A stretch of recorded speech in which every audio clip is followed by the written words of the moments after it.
Hi friends, my name is Raymond and I'm running for the U.S. Senate against John Fetterman in 2028. I'm a progressive Democrat running on the Working Families platform, and this is week 7 of my political campaign for office. This video and other videos in this series serve as a weekly update for my supporters so that you can see behind the scenes what I've been working on over the last week and where we are with the campaign. This week, I focused on trying to make the campaign official, filing all of the legal compliance paperwork, trying to get us a bank account, and also prepping for the No Kings protest that just happened on Saturday. So one of the things that we do when we're launching a new organization or a new business or a new campaign or some sort of entrepreneurial venture, I wouldn't call politics an entrepreneurial venture, but let's say that you were engaging in an entrepreneurial venture, you were opening a business, you were trying to do something new, it's really important to apply a bunch of small tests and then to measure the outcomes of those tests. So this week I wanted to test fundraising and supporter gathering at protests. So the first test that I did prepping for No Kings this weekend is I updated the website and I created a supporter sign-up flow. So I'll show you that real quick. This is the page for the desktop, but I want to switch and show you what it looks like on your phone because this matters. When people would scan a QR code, they would come to this page. It would ask them to enter their email, click next. They would then follow me on Blue Sky, click this button and click next, right? Subscribe on YouTube, subscribe, click next.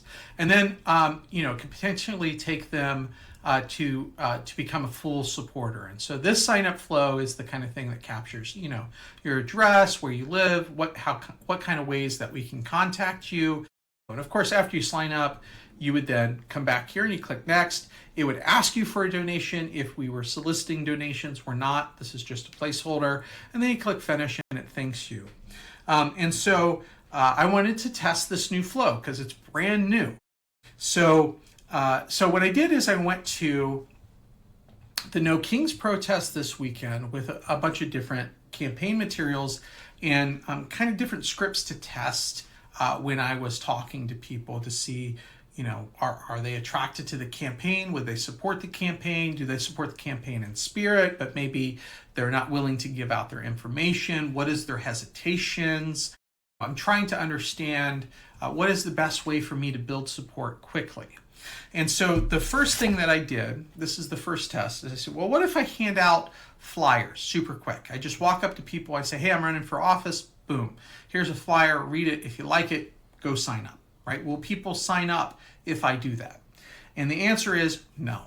Not a single person signed up from the flyers I gave out. I think I gave out close to 300 of these. No one signed up through this flow. And so you have to ask the question, why is that the case? And I think what happened is, because I watched a few people do this, they would take the flyer, they would say thank you, they would fold it in half like this, and then they would stick it in their pocket. And that means they're not engaging with the content, they're not looking at what it says, they're not scanning the code, and they're just being polite. Thank you for the flyer, I'm going to put it in my pocket. And maybe when they go home, they'll open it up and decide to act on it. But I've been at a lot of political events and protests. I got to tell you, the moment I get home and I hit paper in my pocket, my hand goes to the trash can right after. So I'm knowing how I behave, right? I'm imagining that's what most people are doing, right? They're getting the flyer, they're folding it in half, they're putting it in their pocket, and then they're throwing it away. And maybe they read it and they go, oh, yeah, that guy seems cool, right? But the behavior is so automatic because of the protest and the event and just the context of the situation that they're like, they can't be bothered. And I can't blame you. Honestly, I get it. So we're not going to do this anymore, right? So that's the first test. And I'm glad I ran this test because it means that we can save paper, right? There's no point in doing this at all if it has no outcome, right? No positive outcome. And so that's great. That means we can save paper and we can save money and we can save ink. So good outcome from that test. The second test I ran is I created a bunch of floating flyers. So I created 20 20 to 30 of these. I don't remember the exact count. I made as many as I could in a time limit, and then by the time I was done, I think I had like 20. So this is a double-sided short flyer, tells you the platform, but on the back it has a QR code which takes you to that sign-up flow. So it's a lot more explicit, right? And the QR code's really big. It's become a supporter. You scan it, you go fill out the flow. And so the question is, on these, I wrote at the bottom, pass it on in red ink, so that hopefully people would get, hey, I'll take a look at it and then pass it on to the next person. And I even told people when I was handing this to them, hey, read this. If you support it, sign up, then pass it on to the next person and tell them to pass it on. And the question then is, did anybody sign up through this flow? And the answer is, unfortunately, no. I thought it was a really novel approach in the idea of doing floating flyers. So instead of having 1,000 flyers written on paper you hand out, you have 30 and they can just float between people. But unfortunately, I don't think people got it. I did see a few of these where somebody just sat them down. Maybe they held onto it and then set it down, but nobody acted on this. And I think it's possible what happened is people saw this, went, ooh, that's a really nice flyer, and put it in their bag, right? Or if they didn't support it or didn't want it, they would just set it down. So either folks did not understand the floating flyer concept, and maybe I should be more explicit and it's worth a second test, or it's just dead in the water. I don't know. I'm going to try it again in a different way, maybe be a little bit more explicit on what a floating flyer is and how they work, and hopefully maybe that will result in some conversions, but it did not at the protests. The third test I did was, again, with a floating flyer, except I would walk up to people. I had a bigger one, 2 of these, and I would walk up to people and I'd say, hey, this is my platform, this is my flyer, this is what I believe in. Do you support this? And if you do, please sign up.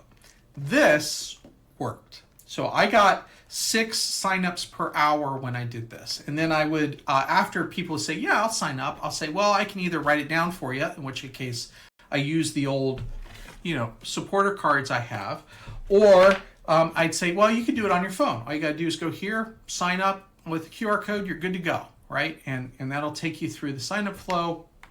Thank you. Have a nice day. And that worked. That worked really well.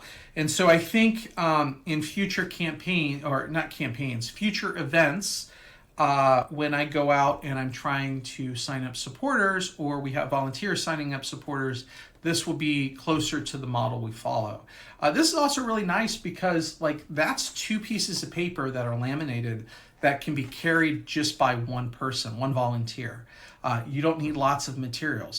The next thing that we did this week is I updated my door hangers. So if you've seen a door hanger like this, that door hanger has now been updated with my platform on the back, and also a link to YouTube so people can come and sign up and learn about the campaign that way. So that's new. I have not yet gotten a chance to open a bank account. I am waiting.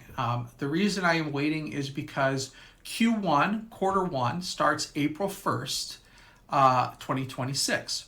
And April 1st is also the start of Passover this year. And so I kind of wanted to start my campaign officially by filing my SEC forms on April 1st. It's also kind of a dig at John Fetterman because I think he's a bit of a fool. So it's a win-win all the way around.